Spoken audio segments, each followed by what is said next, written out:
Catherine de Medici, the Black Queen. On April 13, 1519, in the magnificent city of Florence, a child was born who would one day become one of the most powerful and controversial women in European history. Her name was Catherine Maria Romola di Lorenzo de Medici, a child of wealth, tragedy, and destiny. The Medici family was more than just a dynasty of rich Florentine bankers.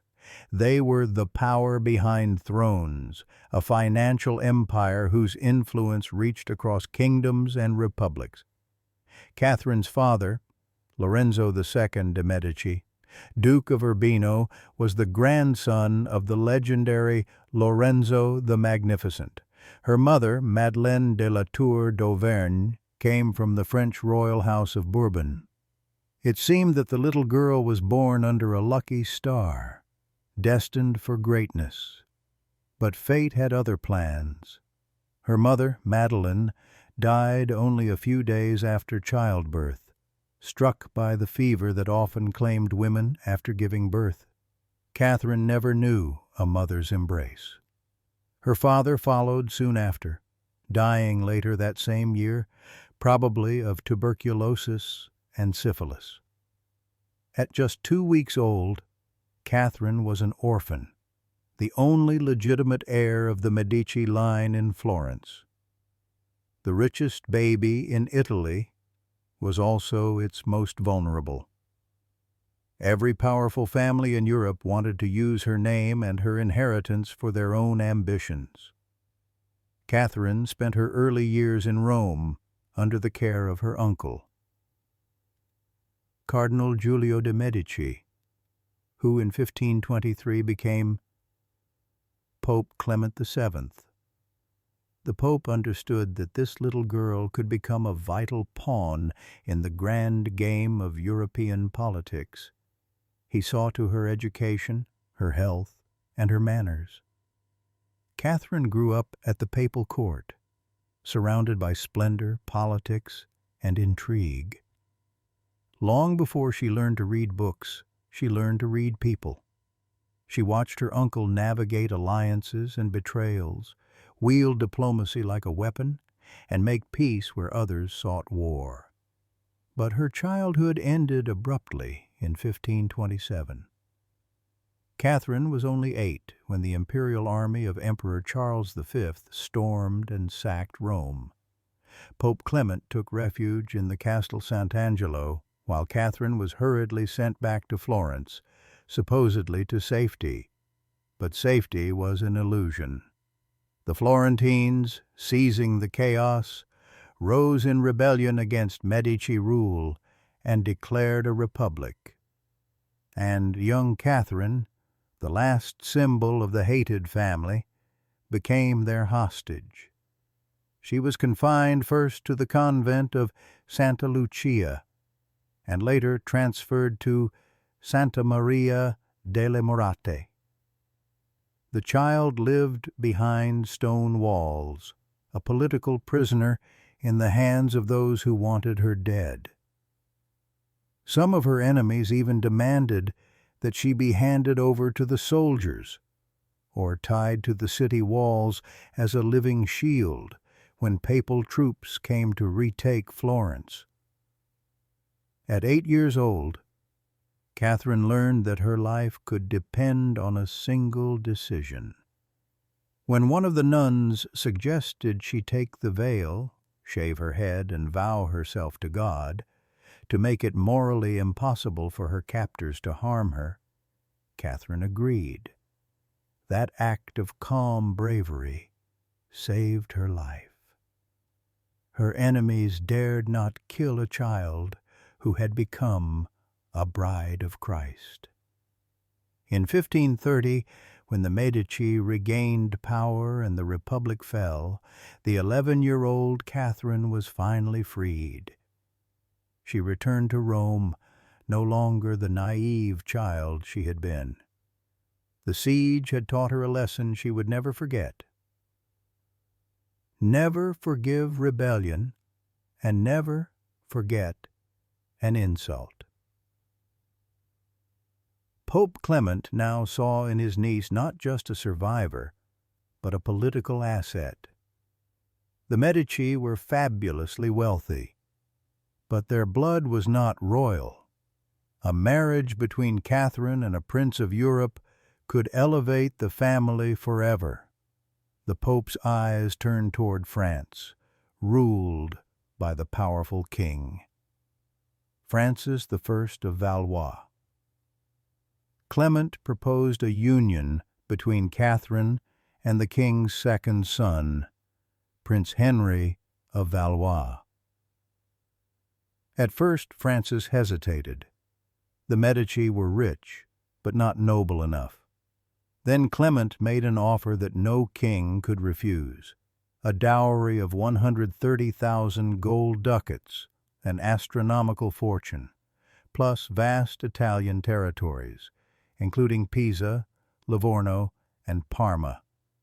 The Pope even hinted that he might support France's claims to Milan and Naples. For Francis I, whose treasury was drained by endless wars with Emperor Charles V, the deal was irresistible. On October 28, 1533, in the port city of Marseille, the wedding took place. 14-year-old Catherine de Medici married 14-year-old Henry, Prince of France, in a magnificent ceremony attended by the Pope himself, cardinals, nobles, and kings. The celebrations lasted 34 days, a festival of music, tournaments, and feasts. Pope Clement insisted that the marriage be immediately consummated. He feared that the French might At the French court, Catherine de Medici was viewed with polite disdain. She was an Italian, clever, yes, but a merchant's daughter, not a princess by birth. Her accent, her manners, even her fashion set her apart. France was elegant, formal, and unforgiving to outsiders. King Francis I, however, took a liking to her. He saw her intelligence, her humor, and her sharp memory. But to most courtiers, Catherine remained an ornament, tolerated, not respected. Years passed, and the young couple remained childless. Whispers began to spread through the corridors of the Louvre. The Italian princess was barren. In a royal marriage, beauty or wit mattered little, only the ability to bear heirs. Catherine's position grew precarious. Without a child, she could easily be set aside, sent back to Florence in disgrace. Desperate and humiliated, Catherine made a bold and astonishing choice. She went to King Francis I herself, fell to her knees, and begged him, with tears in her eyes, to allow Henry to remarry a woman who could give France an heir. But she asked for one thing only: to remain in France, to serve the new queen. The king was moved by her humility and dignity. He lifted her up, comforted her, and swore that no divorce would ever take place. He ordered his physicians to tend to her and gently urged his son to fulfill his marital duties more diligently. And then, after 11 long years of silence, a miracle. In 1544, Catherine gave birth to a son, Francis, named after the king himself. The court erupted in celebration. The barren Italian had proven them all wrong. Over the next 14 years, Catherine would bear 10 children in total, 7 of whom survived infancy. She had fulfilled her duty as Queen and Mother of France, but the triumph was bittersweet. Henry's heart remained with Diane de Poitiers, even after he became King Henry II. In 1547, his devotion to her only deepened. He showered Diane with jewels, titles, and lands, even the magnificent Château de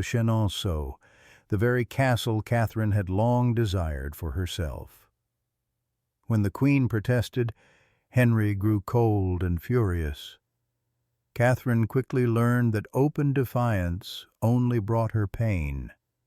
Instead, she began to master her greatest art: patience.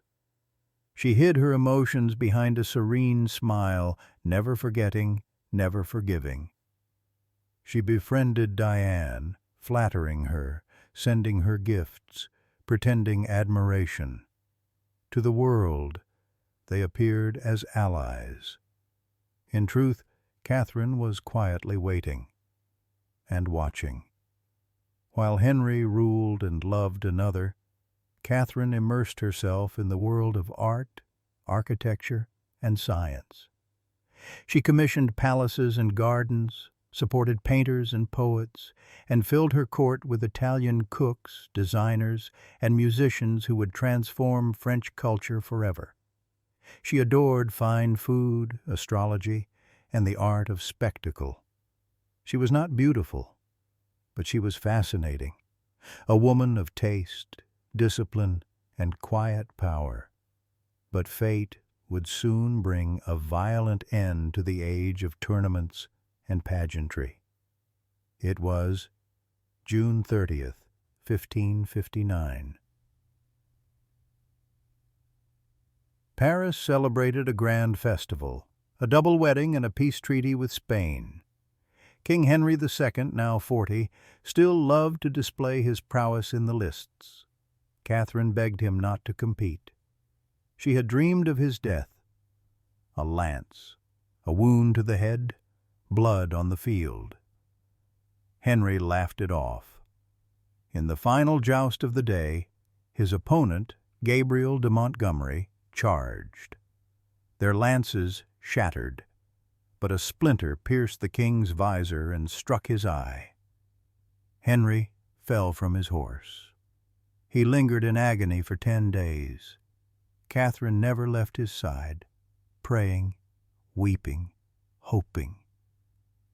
But the wound had gone too deep. On July 10th, 1559, King Henry II died. He was 40 years old.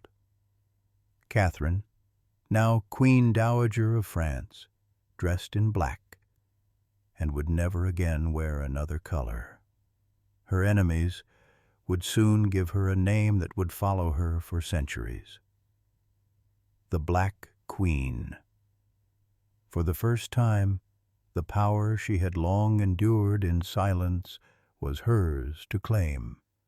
Her husband's mistress, her rivals, the courtiers who mocked her, all would now learn what it meant to underestimate Catherine de Medici. When King Henry II died in the summer of 1559, France was left in shock. The brilliant tournaments, the golden court, the laughter, all turned to mourning. Catherine de Medici, now a widow at 40, shut herself in black silk and would never again wear another color. For the next 30 years, black would be her armor and her legend. Her husband's death also meant the fall of his all-powerful mistress. Catherine moved swiftly and ruthlessly. She demanded that Diane de Poitiers return every royal jewel Henry had ever gifted her, and the Château de Chenonceau, that magnificent palace on the river Cher. Diane resisted at first, but she had no protector anymore. The new king, Francis II, was only 15 and completely under his mother's control. Catherine did not humiliate Diane in public. She simply erased her, quietly, methodically. Diane was forced to retire to her estate in Normandy, where she lived out her remaining years in obscurity. For Catherine, it was a long-awaited revenge, calm, cold, and absolute. But vengeance was only the beginning. Now she had power, real power, for the first time in her life. Her son, King Francis II, was weak and sickly, plagued by fainting fits and headaches. He preferred to spend his days with his young wife, Mary Stuart, Queen of Scots, rather than with his council. Catherine was officially appointed Regent of France, and she began to rule. She read every report, met every ambassador, balanced every account. Her years among the Medici bankers had made her a master of finance. Her time at the papal court had taught her diplomacy and patience, and her childhood in the besieged convents of Florence had shown her the price of weakness. To her courtiers she appeared calm, pious, and motherly. But behind that mask was a sharp and calculating mind. She had learned that in politics, mercy was often just another form of betrayal. Her regency, however, was short-lived. In December 1560, after barely a year on the throne, young Francis II died of an ear infection that spread to his brain. He was 16 years old. Catherine wept for her son, but she had no time to mourn. The throne now passed to her second boy, Charles IX, who was only 10. Once again, Catherine became regent of France, this time for a kingdom on the edge of civil war. The Reformation had reached France. Inspired by Martin Luther and John Calvin, thousands of French Protestants, known as Huguenots, were challenging the authority of the Catholic Church. They rejected the Pope, the worship of saints, and the power of the clergy. To the Catholics, they were heretics. To the Protestants, they were seekers of truth. Soon, religion became politics, and politics became blood. France was splitting apart. On one side stood the Catholic House of Guise, proud and ambitious nobles with close ties to Spain. On the other stood the Bourbons, princes of the blood and leaders of the Huguenots, including Admiral Gaspard de Coligny. The court was a powder keg. Catherine, now ruling in her son's name, tried to hold the balance. She was a Catholic by faith, but no fanatic. She believed France needed peace more than purity. Her goal was not victory. It was survival. Into January 1562, she issued the Edict of Saint-Germain, also known as the January Edict, granting limited freedom of worship to the Huguenots. They could pray outside the city walls under certain conditions. It was a fragile attempt at peace, and it failed instantly. On March 1st, 1562, at the small town of Vassy, the Duke of Guise and his soldiers attacked a group of Protestants gathered for worship. Dozens were slaughtered. The Massacre of Vassy ignited the first of France's terrible wars of religion. France descended into chaos. Cities burned, armies marched, and neighbors murdered one another in the name of God. Catherine tried everything: truces, treaties, royal marriages, but every peace collapsed into another wave of vengeance. By the late 1560s, she had learned a cruel truth. No one in France wanted peace. Both sides accused her of treachery. Catholics said she was too soft on heretics. Huguenots called her a tyrant. But she continued to play the only game she knew: balancing, negotiating, surviving. By 1570, exhausted by endless war, Catherine tried one last gamble: a marriage that could heal France. Her daughter, Marguerite de Valois, would marry Henry of Navarre, leader of the Huguenots and heir to the Bourbon line. It was a daring plan, and a desperate one. The wedding was set for August 18th, 1572. The great families of France, Catholic and Protestant, would finally meet under one roof, not on a battlefield, but in celebration. At least that was the hope. The summer of 1572 was meant to mark a new beginning. Paris was alive with celebration. Bells rang, banners flew, and nobles from every corner of France filled the streets. For the first time in decades, Catholics and Protestants gathered not for war, but for a wedding. On August 18, 1572, Princess Marguerite de Valois, daughter of Catherine de Medici, married Henry of Navarre, the Huguenot prince who would one day become King Henry IV of France.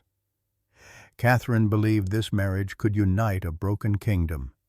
If her daughter and Henry could stand side by side, perhaps France could do the same.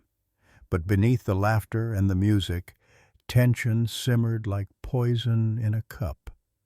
The Catholic Parisians despised the Protestant guests, and among those guests was Admiral Gaspard de Coligny, leader of the Huguenots, and a trusted adviser to King Charles IX, Catherine's son. Coligny urged the young king to turn away from Spain and to launch a war in the Netherlands, a policy that would make France the protector of Protestant Europe. For Catherine, it was alarming. Coligny's influence over her son grew daily, and she feared losing control of the crown she had fought to hold for decades. Then, 4 days after the wedding, on August 22nd, an assassin fired an arquebus at Coligny as he walked through the streets of Paris. The bullet shattered his hand and tore into his arm, but he survived. The Huguenots were furious. They believed the Guise family had ordered the attack, and they demanded justice. Fast. The Catholic population, in turn, bristled with fear and hatred. Paris was a city ready to explode. Catherine and her council met in secret. They feared the Huguenots would rise in rebellion, seize the Louvre, or even kidnap the king. A decision was made, one that would forever stain Catherine's name. In the early hours of August 24th, the feast of St. Bartholomew, the bells of Saint-Germain-l'Auxerrois began to toll. It was the signal. Armed bands of Catholic militia swept through the city. Doors were smashed open, torches flared, and screams echoed through the narrow streets. The massacre had begun. Admiral Coligny was dragged from his bed and murdered. His body was thrown out of a window into the street below. Henry of Navarre and the Prince of Condé were spared, only because they were royal blood, but were forced to convert to Catholicism to save their lives. For 3 days, Paris drowned in blood. The killing spread to other cities, Lyon, Orléans, Bordeaux, Rouen. By the time the violence subsided, thousands were dead, perhaps tens of thousands. To some, it was divine justice. To others, it was an act of unimaginable horror. To history, it became known as the St. Bartholomew's Day Massacre, and Catherine de Medici would be forever remembered as its shadowy architect.